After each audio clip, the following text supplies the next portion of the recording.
Welcome, welcome. Please make yourself at home. So glad you came to our little soiree. Please leave your shoes at the door, your hat, waistcoat too. In fact, you're not putting one foot through the door until you're completely nude. I turned to the orgy.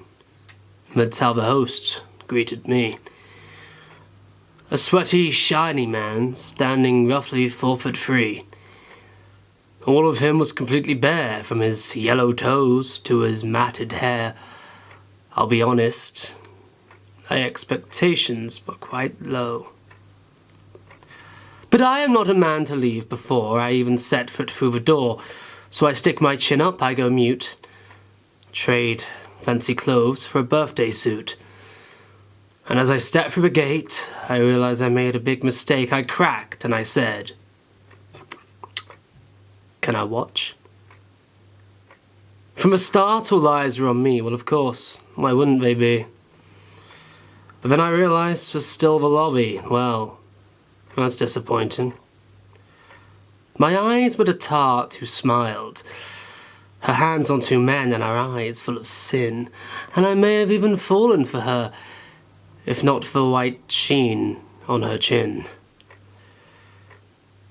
With bated breath, they began to contract. The lass was definitely picking up the slack.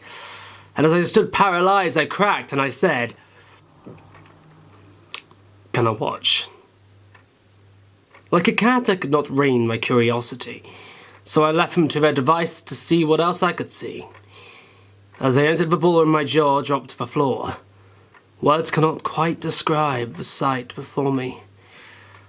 Wall-to-wall writhing flesh and depravity.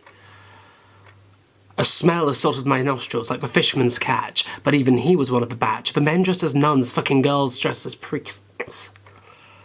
As they enjoyed a sacrilegious feast. My God, half these people looked nearly deceased, and I cracked and I said, "Can I watch?" Man on man, girl on girl, whips and cuffs, tells that curl. All that moaning, all that sweating. God, it's putting me through duress, and there's no hiding it in my state of undress. Why was this quivering mess of bodies starting to look so good? Every fibre of me was telling me that I should, and I cracked and I said, "Can I watch?" I was sat on the end of a bed before long approached, a young lad of only 18. Chest tight and sculpted, body oh so lean.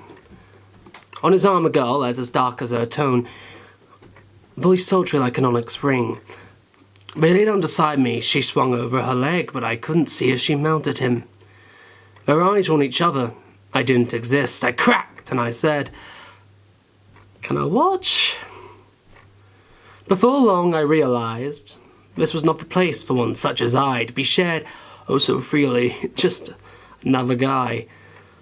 You could call it ego, vanity, or common sense, but I'd much prefer my dick stay ready for random happenstance.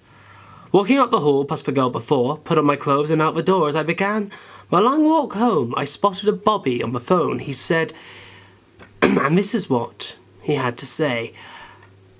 "I think these reports are confirmed. The noises check, and you think he'd learned, sending them in now. I'm sure things will be fine. Mr. Todd knew it was just a matter of time. I don't care if these girls are the best at their feats. I just hate it when they stain the goddamn seats." I approached him with a smile, dipped my hat, home could wait a while, and I cracked and I said, "Can I watch?"